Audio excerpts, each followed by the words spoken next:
नमस्कार, मैं डॉक्टर दिनेश नागपाल। हरियाणा के एक बहुत मशहूर कवि हैं मनोज छाबड़ा और बहुत अच्छी कविताएं लिखते हैं, बहुत अच्छे पेंटर भी हैं और ख़ास तौर से जो आजकल घटनाएं घटती हैं, जो लेटेस्ट चीज़ें होती हैं, उन पर भी वो बहुत मार्मिक और बहुत दिल को छू लेने वाली कविताएं लिखते हैं। पिछले दिनों उन्होंने 2 कविताएं लिखी हैं जो बहुत चर्चित रही हैं। आज मैं चाहता हूं कि वो जो ख्याल उनके मन में आए हैं और वो जो चीज़ें उन्होंने इतनी शानदार तरीके से लिखी हैं वो आपसे साझा करना चाहता हूं, आपके सामने प्रस्तुत करना चाहता हूं और आशा करता हूं, उम्मीद करता हूं कि आपको पसंद आएगी। पहली कविता जो मैं प्रस्तुत करने जा रहा हूं, जो कविता पढ़ने जा रहा हूं, जहां त्रुटि हो कृपया क्षमा कर दीजिएगा, वो मनोज छाबड़ा जी की कविता है जो उन्होंने मशहूर फिल्म एक्टर इरफान खान की मृत्यु के बाद उनके बारे में लिखी। इरफान खान, जैसा कि आप सब जानते हैं, ना केवल बॉलीवुड के बहुत महान कलाकार थे, वो बेसिकली मूल रूप से नेशनल स्कूल ऑफ ड्रामा के ग्रेजुएट थे, वहाँ से उन्होंने एक्टिंग सीखी थी। और एक बात बहुत कम लोगों को मालूम होगा कि वो क्रिकेट के बड़े शौकीन थे और जब वो राजस्थान में जयपुर में रहते थे तो CK नायडू में क्रिकेट भी उन्होंने खेली थी। बहरहाल वापस लौटते हैं और मनोज की छाबड़ा जी की जो कविता है वो इरफान के बारे में, उस पर थोड़ा ध्यान देते हैं। कविता का शीर्षक है उसका जाना। कविता का शीर्षक है उसका जाना। तो कविता आपके सामने। गुमटी पर मेरे पास लकड़ी के फट्टे पर बैठा चाय पी रहा था वो।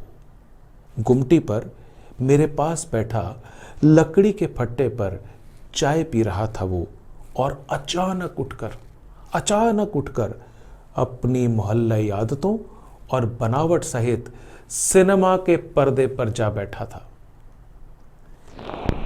कुकीज की पैकेट की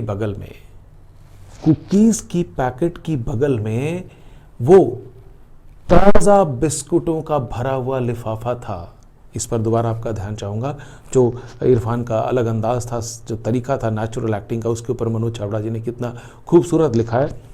कुकीज के पैकेट की बगल में वो ताजा पके हुए बिस्कुटों का भरा लिफाफा था। वो यह भी जानता था कि उसका पर्दे पर होना रिक्शे वाला की आत्मा पर नर्म आश्वासन है। उसका पर्दे पर होना रिक्शा वाला की आत्मा पर नर्म आश्वासन है। उसका जाना एक मित्र का जाना है। उसका जाना एक मित्र का जाना है। रह रह कर आंखों में धुंधल का उतरता है। जबकि मैंने उसकी गुमटी पर चाय नहीं पी थी कभी। जहां उसके बैठे होने का ख्याल झिलमिला रहा है। क्या वो सचमुच नहीं है अब? थोड़ी देर मैं उस गुमटी के पास टहलना चाहता हूं जहां उसके होने की उम्मीद चाय की केतली में उबल रही है। थोड़ी देर मैं उस गुमटी के पास टहलना चाहता हूं जहां उसके होने की उम्मीद चाय की केतली में उबल रही है। धन्यवाद। ये थी इरफान खान के बारे में मनोज छाबड़ा जी की कविता।